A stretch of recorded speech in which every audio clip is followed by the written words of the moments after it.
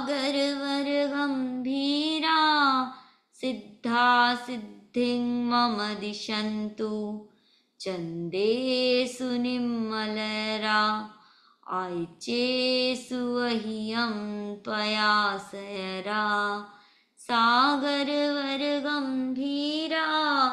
सिद्धा सिद्धिं मम दिशन्तु सिद्धा सिद्धिं मम दिशन्तु सिद्धा सिद्धिं मम दिशन्तु।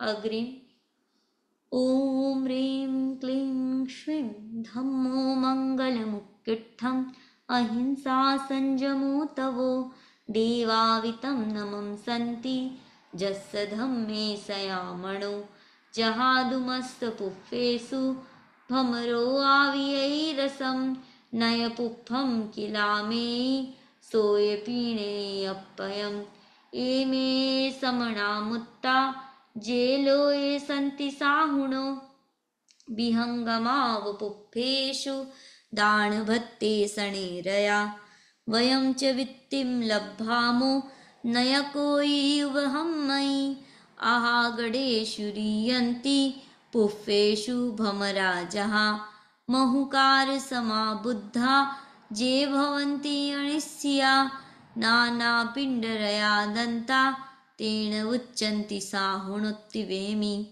ॐ ह्रीं क्लीं श्रीं धम्मो मङ्गलमुक्किट्ठं अहिंसा संयमो तवो देवावितं नमं सन्ति यस्य धम्मे सयामणो जहादुमस्तपुष्पेषु भमरो आवियैरसं नयपुष्पं किलामे सोयपीणेऽप्ययम् एमे समणामुत्ता जेलोये सन्ति साहुणो विहङ्गमावपुप्पेषु दानभत्ते शणैरया वयं च वित्तिं लब्धामो नयको युवहं मयि आहागडेषु रीयन्ति पुष्पेषु भमराजः महुकारसमाबुद्धा ये भवन्ति अनिस्या नानापिण्डरया दन्ता तेन उच्यन्ति साहुणोत्तिवेमि। ॐ ह्रीं क्लीं श्रीं धम्मो मङ्गलमुक्किट्ठं अहिंसा संयमो तवो देवावितं नमं सन्ति यस्य धम्मे सयामणो जहादुमस्तपुष्पेषु भमरो आवियैरसं नयपुप्पं किलामे सोयपीणेऽप्ययम् एमे समणामुत्ता जेलोये सन्ति साहुणो विहङ्गमावपुप्पेषु दानभत्ते शणैरया वयं च वित्तिं लब्धामो नयको युवहं मयि आहागडेषु रीयन्ति पुष्पेषु भमराजः महुकारसमाबुद्धा ये भवन्ति अनिस्या नानापिण्डरया दन्ता तेन उच्यन्ति साहुणोत्तिवेमि। ॐ ह्रीं क्लीं श्रीं धम्मो मङ्गलमुक्किट्ठं अहिंसा संयमो तवो देवावितं नमं सन्ति यस्य धम्मे सयामणो जहादुमस्तपुष्पेषु भमरो आवियैरसं नयपुप्पं किलामे सोयपीणेऽप्ययम् एमे समणामुत्ता जेलोये सन्ति साहुणो विहङ्गमावपुप्पेषु दानभत्ते शणैरया वयं च वित्तिं लब्धामो नयको युवहं मयि आहागडेषु रीयन्ति पुष्पेषु भमराजः महुकारसमाबुद्धा ये भवन्ति अनिस्या नानापिण्डरया दन्ता तेन उच्यन्ति साहुणोत्तिवेमि।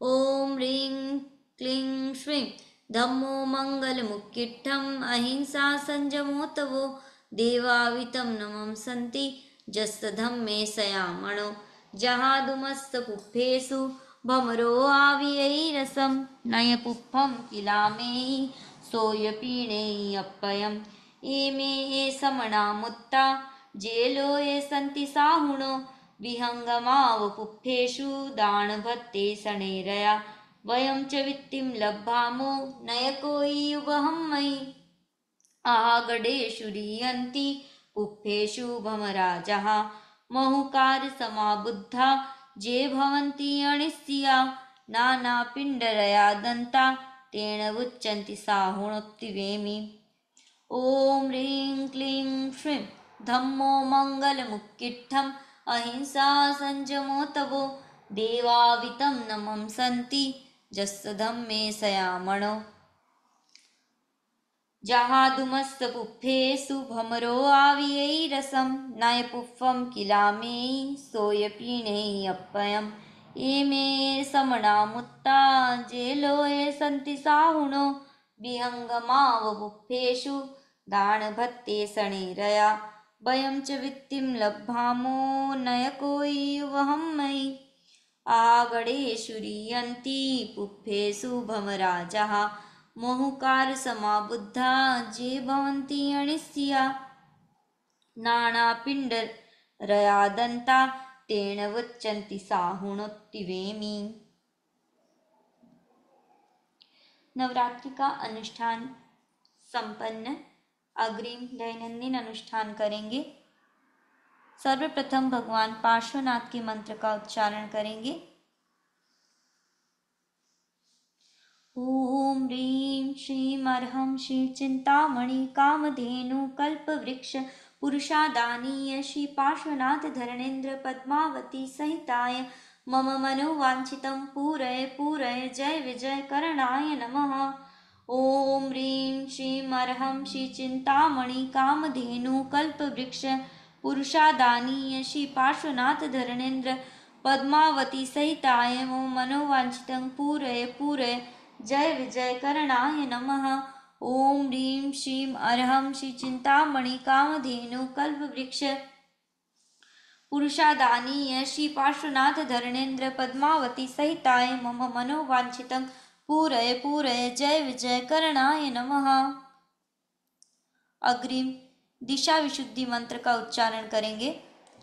अनुचिंतन करेंगे। मेरे चारों ओर एक अवैध सुरक्षा कवच का निर्माण हो रहा है, जिसके अंदर की सारी अशुभ शक्तियां विनष्ट हो रही है। बाहर से कोई भी विजातीय विकिरण मेरे अंदर प्रवेश नहीं कर पा रही। ओम राम नमो अर्हंताणं पूर्वद्वारं रक्ष रक्ष स्वाहा। ओम ह्रीं नमो सिद्धाणं अग्निद्वारं रक्ष रक्ष स्वाहा। ओम रूं नमो आयर्याणं दक्षिणद्वारं रक्ष रक्ष स्वाहा। ओम रौं नमो वज्रायाणं नैऋत्यद्वारं रक्ष रक्ष स्वाहा। ओम रः नमो लोये सब्बसाहुणं पश्चिमद्वारं रक्ष रक्ष स्वाहा। ओम राम नमो अर्हंताणं वायव्यद्वारं रक्ष रक्ष स्वाहा। ओम ह्रीं नमो सिद्धाणं उत्तरद्वारं रक्ष रक्ष स्वाहा। ओम रूं नमो आयर्याणं ईशानद्वारं रक्ष रक्ष स्वाहा। ऊर्ध्वद्वारं रक्ष रक्ष स्वाहा। ओम रः नमो लोये सब्बसाहुणं अधोद्वारं रक्ष रक्ष स्वाहा। चित्रं किमत्र यदि ते त्रिदशाङ्गनाभिर्नीतं मनागपि मनो न विकारमार्गं कल्पान्तकालमरुताचलिताचलेन किं मन्दराद्रिशिखरं चलितं कदाचित्। अग्रिम शरीर सुरक्षा मंत्र का उच्चारण करेंगे। मंत्र का उच्चारण करते समय अनुभव करेंगे मेरे शरीर की सारी आदि व्याधि और उपाधि विनष्ट हो रही है। ओम नमो अर्हंताणं राम शीर्षं रक्ष रक्ष स्वाहा। ओम नमो सिद्धाणं ह्रीं वदनं रक्ष रक्ष स्वाहा। ओम नमो आयर्याणं ह्रूं हृदयं रक्ष रक्ष स्वाहा। ओम नमो वज्रायाणं रौं नाभिं रक्ष रक्ष स्वाहा। ओम नमो लोये सब्बसाहुणं रः पादौ रक्ष रक्ष स्वाहा। अग्रिम मंगल भावना का प्रयोग करेंगे। अनुचिंतन करेंगे मेरा आज का दिन मंगलमय हो, आनंदमय हो। श्री संपन्नो हम श्याम री संपन्नो हम श्याम धी संपन्नो हम श्याम धृति सम्पन्नोऽहं श्याम शक्ति सम्पन्नोऽहं श्याम शांति सम्पन्नोऽहं श्याम नंदी सम्पन्नोऽहं श्याम तेजः सम्पन्नोऽहं श्याम शुक्लः सम्पन्नोऽहं श्याम। अग्रिम परम पूज्य आचार्य श्री महाश्रमण जी द्वारा प्रदत्त भगवान शांतिनाथ के मंत्र का उच्चारण करेंगे। चैत्ताभारहं वासं चक्रवर्ती महिड्यो संति संति करेलोए पत्तो गई मणुत्तरम। चैत्ताभारहं वासं चक्रवर्ती महिड्यो संति संति करेलोए पत्तो गई मणुत्तरम। चैत्ताभारहं वासं चक्रवर्ती महिड्यो संति संति करेलोए पत्तो गई मणुत्तरम। चैत्ताभारहं वासं चक्रवर्ती महिड्यो संति संति करेलोए पत्तो गई मणुत्तरम। चैत्ताभारहं वासं चक्रवर्ती महिड्यो संति संति करेलोए पत्तो गई मणुत्तरम। चैत्ताभारहं वासं चक्रवर्ती महिड्यो संति संति करेलोए पत्तो गई मणुत्तरम। चैत्ताभारहं वासं चक्रवर्ती महिड्यो संति संति करेलोए पत्तो गई मणुत्तरम पत्तो गई मणुत्तरम। अग्रिम आचार्य श्री महाप्रज्ञ जी द्वारा प्रदत्त भगवान शांतिनाथ का विशिष्ट मंत्र जो सर्व शांति करने वाला, हर विघ्न बाधाओं का नाश करने वाला है। ओम नमो शांतिनाथाय सर्व शांति कराय सर्व विघ्न प्रणाशनाय सर्व रोगा मृत्यु विनाशनाय सर्व परकृत क्षुद्रोपद्रव विनाशनाय ज्रौं वं मं हम सं तं यं शिं हं सा आसिया उषा मम सर्व शांतिं कुरु कुरु स्वाहा। ओम नमो शांतिनाथाय सर्व शांति कराय सर्व विघ्न प्रणाशनाय सर्व रोगापमृत्यु विनाशनाय सर्व परकृत क्षुद्रोपद्रव विनाशनाय ज्रौं वं मं हम सं तं यं शिं हं सा आसिया उषा मम सर्व शांतिं कुरु कुरु स्वाहा। ओम नमो शांतिनाथाय सर्व शांति कराय सर्व विघ्न प्रणाशनाय सर्व रोगापमृत्यु विनाशनाय सर्व परकृत क्षुद्रोपद्रव विनाशनाय ज्रौं वं मं हम सं तं यं शिं हं सा आसिया उषा मम सर्व शांति कुरु कुरु स्वाहा। अग्रिम महामृत्युंजय मंत्र का उच्चारण करेंगे। अनुभव करेंगे मेरे सारे ग्रह शांत हो रहे हैं। ओम राम नमो अरहंताणम ओम ह्रीं नमो सिद्धाणम ओम रूम नमो आयर्याणम ओम रौं नमो उज्जायाणम ओम रह नमो लोये सब्बसाहूणम।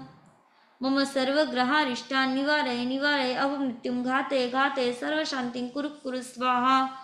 ओम राम नमो अरहंताणम ओम ह्रीं नमो सिद्धाणम ओम रूम नमो आयर्याणम ओम रौं नमो उज्जायाणम ओम रह नमो लोये सब्बसाहूणम। मम सर्वग्रहारिष्टान् निवारय निवारय अपमृत्युं घातय घातय सर्वशान्तिं कुरु कुरु स्वाहा। ओम राम नमो अरहंताणम ओम ह्रीं नमो सिद्धाणम ओम रूम नमो आयर्याणम ओम रौं नमो उज्जायाणम ओम रह नमो लोये सब्बसाहूणम। मम सर्वग्रहारिष्टान् निवारय निवारय अपमृत्युं घातय घातय सर्वशान्तिं कुरु कुरु स्वाहा। और हम जप का प्रयोग संपन्न अग्रिम प्राणायाम का प्रयोग करेंगे। सर्वप्रथम कपाल भाती का प्रयोग करेंगे। लंबा गहरा श्वास लें।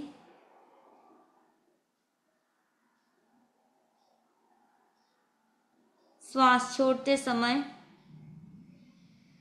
कपाल भाती का प्रयोग करेंगे।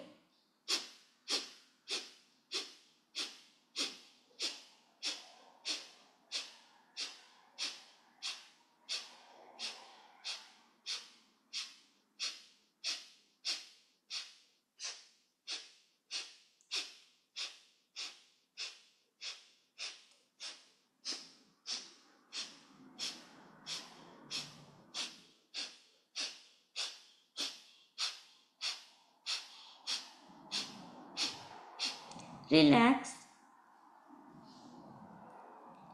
पुनः श्वास लेंगे। श्वास छोड़ते समय कपालभाति का प्रयोग।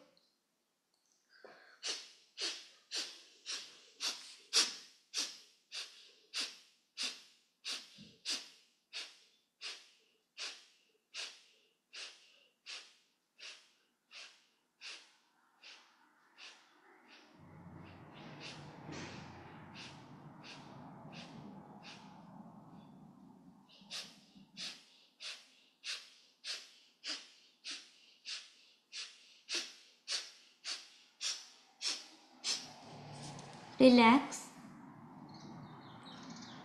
पुनश्च श्वास लेंगे। श्वास छोड़ते समय कपालभाति का प्रयोग करेंगे।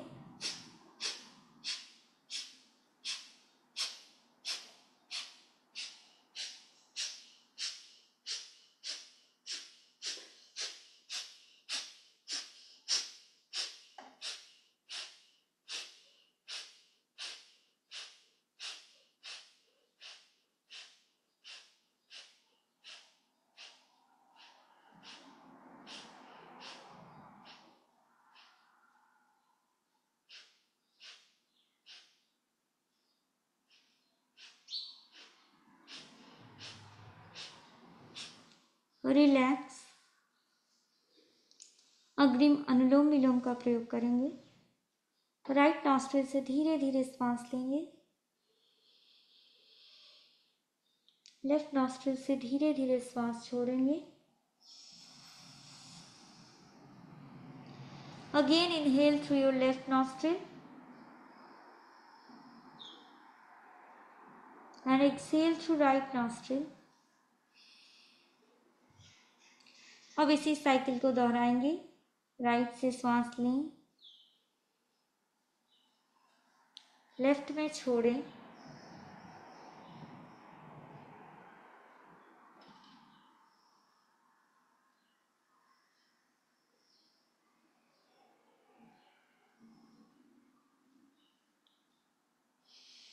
राइट से छोड़ेंगे, फिर राइट से श्वास लेंगे, लेफ्ट से छोड़ेंगे,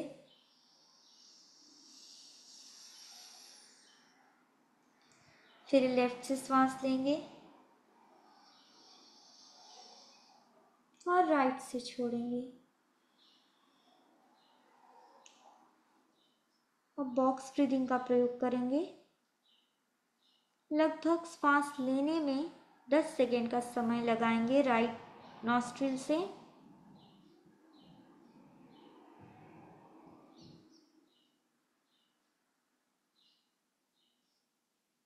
फिर कुंभक करें, श्वास को रोक के रखें और 10 सेकेंड तक रोकें।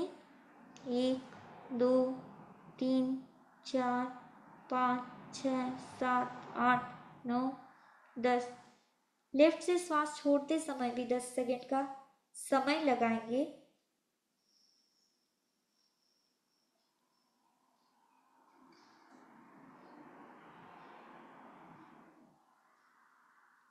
अब कुंभक करते समय वापस 10 सेकेंड रोकेंगे। बाहर श्वास को 1 2 3 4 5 6 7 8 9 10। अब धीरे धीरे इसी प्रकार इसी साइकिल को भी दोहराएंगे। लेफ्ट से श्वास लेने के समय 10 सेकेंड लगाएं, श्वास लेने के बाद कुंभक करें 10 सेकेंड का, फिर राइट से धीरे धीरे श्वास छोड़ते समय 10 सेकेंड और श्वास छोड़ने के बाद बाहरी कुंभक करें 10 सेकेंड तक। इस प्रकार अभ्यास के द्वारा 15 सेकेंड में एक श्वास लेंगे, 15 सेकेंड रोकेंगे, फिर वापस 15 सेकेंड में श्वास छोड़ेंगे और 15 सेकेंड बाहर रोकेंगे। तो 1 minute is equal to 1 breathing के अभ्यास तक पहुंचेंगे। और एक बार करेंगे। धीरे धीरे राइट नॉस्ट्रिल